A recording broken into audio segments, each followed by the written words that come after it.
You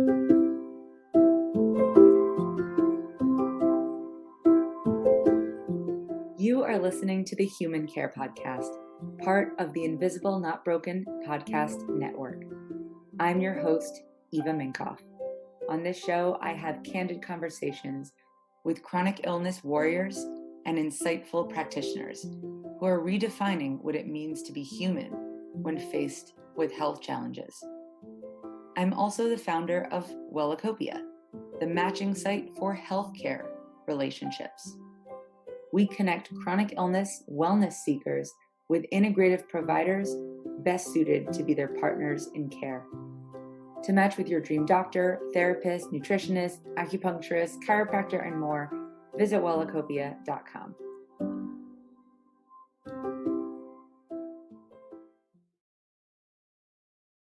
Today is part 3 of my interview with Dr. Bojana Weatherly. However, it's a short one. Dr. Bojana is here to give us an update on inquiries about COVID-19 testing. Today, she's sharing current recommendations and the available options based on an article that was written on May 6, 2020. Given that there are rapid changes as we gather more information, it may be quickly outdated. So for most up-to-date information, just in case, make sure to refer to the CDC website, your local health department, and your qualified healthcare practitioner. For a little background, COVID-19 is the illness caused by the strain of coronavirus in 2019. We have now seen that people infected with this virus may have a range of symptoms. They may be completely asymptomatic or have a mild to severe respiratory illness. The most common symptoms include fever, cough, difficulty breathing, fatigue, muscle aches, sore throat, but can also include symptoms such as loss of taste or smell, gastrointestinal illness, or neurological symptoms. Today, Dr. Bojana will talk to us in a little bit more detail about the current testing options, what's available, and how to go about it. Slightly off topic, just because I know that you've been recently looking into it, would you mind updating us on what you've been learning about testing? Sure. I'll just do a very brief update because it's a huge topic, and I actually will be sending a newsletter to my community today. It's May 7th. And so as we all know, this information is changing rapidly and evolving rapidly. So whenever we discuss anything COVID-19 related, it's so important to state the date because information quickly becomes outdated as we learn more and as we have more information available. As we learn more and as we gain more information, of course, a lot of this information about testing and about the specific testing recommendations is going to change. So I always refer people to the CDC website, to their local Department of Health, as well as, of course, to their qualified healthcare provider. And then for people that are interested in reviewing the article that I wrote, they'll be able to do so on my website, drbojana.com. That's drbojana.com. But in a nutshell, there are two types of testing that we talk about, right? One of them is the molecular, the PCR testing, where we actually are looking at the genetic material of the virus that causes COVID-19 or the SARS-CoV-2. And that testing is available and is done by collecting a specimen, ideally from the nasopharynx, which is all the way at the back of your nose. But there are also some tests available now through various nasal swabs, as well as through oropharyngeal secretions. It's recommended, obviously, they all be done under the supervision and with a qualified healthcare provider. So this is something that, again, if anybody thinks that they might have an active infection, contact their healthcare provider and check what the next course of action is. So again, these PCR, these molecular tests, they actually detect the virus itself in the mucus or in the saliva.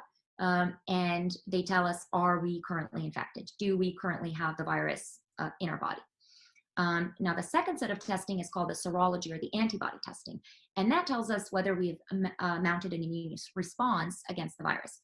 Now, it's really, really, really important to note that the FDA has, just because of obviously the urgency of everything and just the rapid proliferation of these tests, the FDA has something called the EUA, which is the Emergency Use Authorization. And that means if a test has emergency use authorization, it means that the FDA has performed a review of validation data that were provided by the testing company, and they have found it to be acceptable. And one can find this list on the FDA's website. And this is something that I reference in my article as well, so people can go directly to it.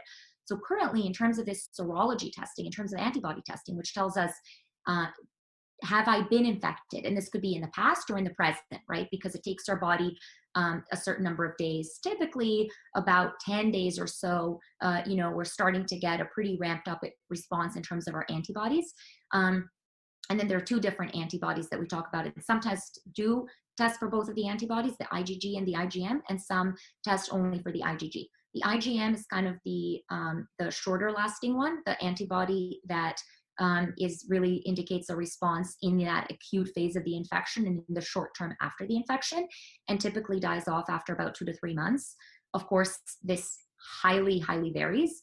And then the IgG antibody test is the one that really is an indicator of past, again, or current infection, but tends to stay for a long period of time and even sometimes lifelong. Whether or not it confers immunity, we still don't know. We know that it means that you've been exposed to the virus at some point in the past or in the present, and you've already mounted enough of a response that the antibody is detectable in the blood. So the FDA has these 12 tests that it has granted this emergency use authorization, or the EUA, that test the serology, that test these antibodies. However, there are over 150 tests out there on the market. So it's really important for anybody listening, obviously, get the test through if you qualify for the test. And if it's something that's warranted, obviously talk to your healthcare provider to determine that. But also make sure that the test that you're getting through your healthcare provider also has this EUA. Because there are many, many tests out there that don't have this yet. And there are 12 that currently do, again, on the date that we're recording this interview, May 7th. I'm sure there will be many more by the time it comes out. But that, again, can give us information about whether or not we have been exposed and have mounted a sufficient antibody response to the virus to have that antibody detectable by the test. And like I said, this shouldn't change whether or not we use, personal protective measures, whether we're wearing masks, whether we're socially distancing. We still should continue to apply those same measures.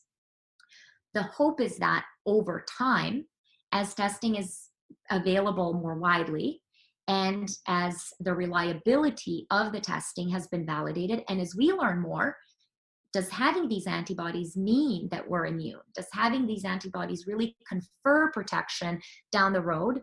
That will hopefully be able to be used in some way in terms of making decisions about when we start to open up and when people start going back to work, if and how they'll be able to sort of reintegrate safely. But right now, we still don't know. There's still a great deal of uncertainty, and it's really just a matter of more data and more time. What I've also outlined in my article, and again, everyone has access to this on the FDA website, but you can literally click through each test's information and find out what the sensitivity of the test is and what the specificity is. Meaning, when we talk about sensitivity, we talk about of the people that are truly positive for this, how many are going to get the positive test result. We talk about specificity of the people that haven't had the disease, so that are negative, that are truly negative, how many people are going to get the negative result, right? And it's important that both of these numbers be high so that we can reliably interpret the test. And so there's some variability in the tests in terms of their sensitivity and specificity.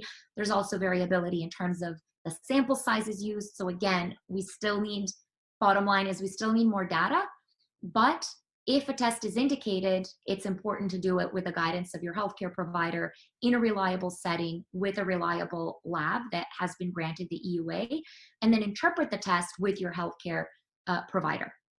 It was such a pleasure. Thank you so much for having me, and it's been great chatting with you. Thank you. Yes, same as always.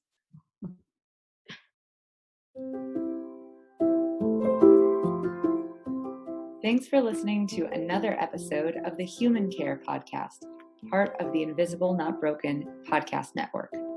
If you haven't already, please take the next 30 seconds to do these 3 things.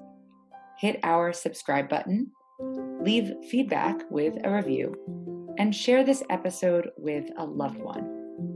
Don't forget to check out our official Invisible Not Broken Network Facebook group. Please join us in our community conversations where you can ask questions, connect with fellow invisible illness peers, and make suggestions for the podcast. Visit facebook.com/groups/invisiblenotbroken, and this link will, of course, be in the show notes. Also, if you ever want to submit a question or suggestion directly, feel free to send an email to chronicillnesspodcast@gmail.com. Thank you again for tuning in and being part of our mission to transform healthcare into human care.